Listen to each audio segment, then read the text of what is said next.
نہ ترجے تکلم۔ نبی کے دیوانوں السلام علیکم ورحمۃ اللہ تعالی وبرکاتہ۔ ابھی میں چھوٹا سا بچہ ہوں، نہ عالم ہوں نہ علامہ، تمنا دل میں رکھتا ہوں سنا دوں حق کا پروانہ۔ میں بن جاؤں حافظ و قاری و عالم، ہے ابو کی خواہش دلی غوث اعظم، کہ موت آئے تو بس مدینے میں، اور وہ بھی رمضان کے مہینے میں۔ اور قسمتیں دو جگہ بدلتی ہیں، یا تو مکے میں یا مدینے میں، یا تو مکے میں یا مدینے میں۔ بے کسوں کے کس، بے سہاروں کے سہارے، بی بی آمینہ کے دلارے، آئیے سرکار مصطفیٰ صلی اللہ تعالی علیہ وسلم کے بارگاہ میں درود شریف کا نذرانہ پیش کریں۔ اللہم صلی علی سیدنا صلی اللہ علیہ وسلم، صلاۃ و سلام علیک یا رسول اللہ صلی اللہ تعالی علیہ وسلم۔ واقعہ یہ ہے کہ جب حضرت بابا فرید الدین کچھ بڑے اور باہوش ہوئے تو آپ کی والدہ نے فرمایا کہ بیٹے نماز پڑھو، کہ ہر آدمی کو نماز پڑھنی چاہیے اور اپنے رب کی عبادت کرنی چاہیے۔ بابا فرید الدین نے کہا امی جان نماز پڑھنے سے کیا ملے گا؟ تو آپ کی والدہ نے فرمایا کہ بیٹے نماز پڑھنے سے اللہ شکر دے گا، یعنی مٹھائی ملے گی۔ چنانچہ آپ شکر اور مٹھائی کی طلب میں نماز پڑھنا شروع کر دیا۔ اس کے بعد جب آپ مصلی اٹھا کر دیکھتے ہیں تو ضرور شکر ملتا ہے۔ یہ دیکھ کر بہت خوش ہوئے، پھر روز کا معمول بن گیا۔ ایک دن باہر سے گھر پہنچے اور خود ہی وضو بنا کر مصلی بچھا کر خود ہی نماز پڑھنا شروع کر دیا۔ جب آپ کی ماں نے دیکھا تو پشو پیش میں پڑ گئی کہ اب میں شکر کیسے رکھوں؟ اگر بیٹے نے دیکھ لیا تو جان جائے گا کہ یہ شکر اللہ نہیں رکھتا تھا بلکہ میری ماں رکھ دیا کرتی تھی، اس لیے اس کے یقین کو دقت پہنچے گا۔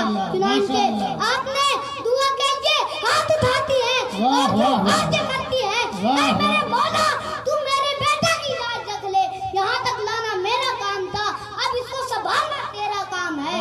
جب حضرت بابا فرید الدین کچھ بڑے اور باہوش ہوئے، اس کے بعد جب سلام پھیر کر دیکھتے ہیں تو کیا دکھتا ہے کہ روز تو شکر ملتا تھا مگر آج شکر کا خزانہ آ گیا، سبحان اللہ، یعنی کنواں نظر آ رہا ہے۔ چنانچہ آپ نے اپنی ماں سے کہا امی جان یہ کیا ماجرا ہے کہ روز تو شکر کی پڑیا نظر آتی تھی مگر آج شکر کا خزانہ نظر آ رہا ہے؟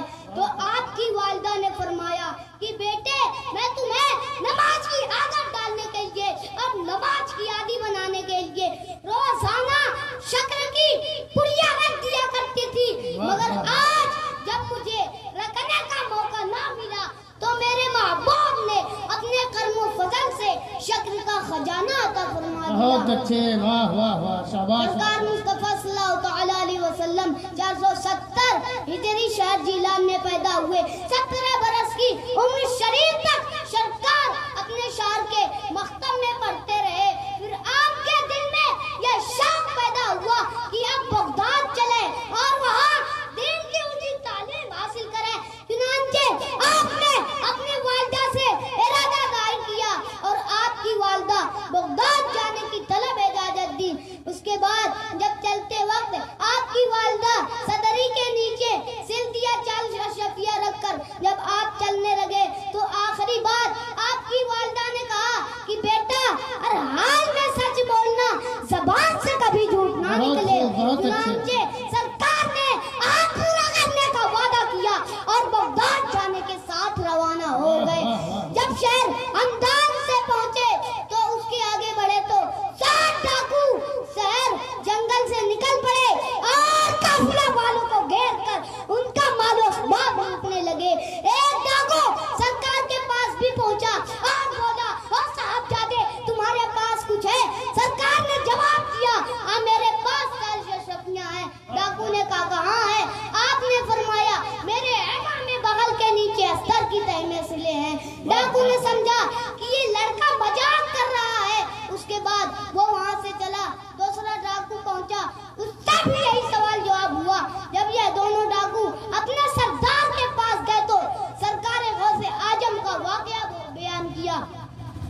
سردار بولا اس لڑکے کو ذرا میرے سامنے لاؤ.